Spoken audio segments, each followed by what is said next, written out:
right, let's take a short break.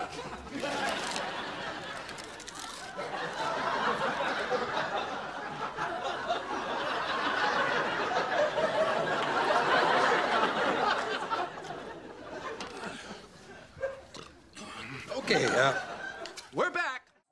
So I needed to take a short break from that schooling. It's just driving me a little bit bonkers.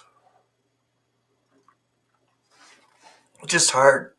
Accounting, it's intermediate accounting, and it's really difficult. The numbers and everything, I just hate it. So I wanted to share something with you. I thought since I got this in the mail yesterday, The Unsearchable Riches, the latest one. Can't see it very good on the camera there. But Tony sends them out, Tony Nungesser, and I appreciate him so much. I get him in the mail every quarterly. So yeah, anybody can order them from the Concordant Publishing Concern and get them. I do still have older issues. If anybody wants them, I can actually send them out through mail. You just have to email me your address, and yes, I can send them to you. I got an exam in a half hour, so I can get this done and put this video up. Okay, so the editorial. This is actually the editorial for the whole magazine. Dean Huff writes the editorial, and it just explains what's in this issue of The Unsearchable Riches. The recognition of God's ways with humanity and the world in which we live is of prime importance for us. God's ways have not always been the same in their details, and will not always be as they are now. Yet this one thing is so, that he is working all together for good. This is the conviction of those who are loving God. Romans 8:28. In this issue of our magazine, the opening article is a reprint of A. Enoch's comments on Ephesians 2:11 and 12. It concerns the era preceding the present. That era was a time of transition in the operations of God, the period covered by the book of Acts. It was during that era that many spiritual blessings were introduced through the apostleship of Paul, alongside of visible and tangible blessings, and a priority maintained by Israel in such matters.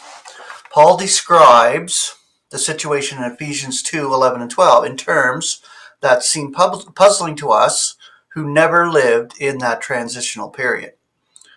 In order for us to appreciate more fully the blessings for believers now, in contrast to the situation in the previous era, Brother Enoch states we must dismiss from our minds the rich spiritual blessings such as justification, conciliation, sonship, which had come to the nations through Paul's ministry. Though they had a spiritual circumcision far more effectual than the fleshly rite, still they remained the uncircumcision. Though they enjoyed a knowledge of God quite supreme to that possessed by the 12 apostles and their followers, they had no fleshly standing, though in Christ in spirit they were apart from Christ in flesh. Ephesians 2:12. They were aliens of political Israel. They were allowed to partake of her covenants as guests only. But now, having recognized that there were limitations having to do with the position in flesh of the nations as compared to Israel, we bring our minds back to the rich spiritual blessings unfolded in Paul's epistles, even in those written during the previous era. Thus, in his article, The Word of Christ, its grace and power, James Coram writes, Paul speaks to us from the vantage point of his own evangel, which came to him through a revelation of Jesus Christ. Galatians 1:2, which he heralded among the nations. Galatians 2:2.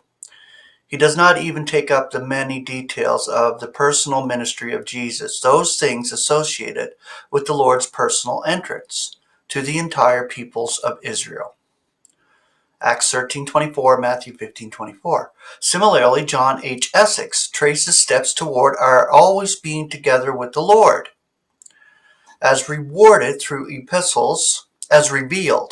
through epistles written throughout his ministry. With the cross comes a change. The flesh is mentally discarded, considered to be dead, crucified together with him. And as Paul puts it in his second letter to the Corinthians, if anyone is in Christ, there's a new creation. The primitive passed by. Look, there has come new. Instead of lo, look, there has come new. A new creation. This change is so radical that from now on we are to be acquainted with no one according to the flesh. Yes, adds the apostle, even if we have known Christ according to the flesh, nevertheless we know him so no longer. 1 Corinthians 5:16-17. Finally, this issue ends with our own comments on Romans 3:21-31. Here is an epistle written in the previous era. Paul dwells on one of those spiritual blessings. Enoch advises us to dismiss from our minds in considering Ephesians 2:11 and 12, that of justification. In this, there is no distinction between circumcision and uncircumcision. Romans 3:22. For all sin, Romans 3:22, being justified gratuitously in God's grace through the deliverance which is in Christ Jesus our Lord. Romans 3:24.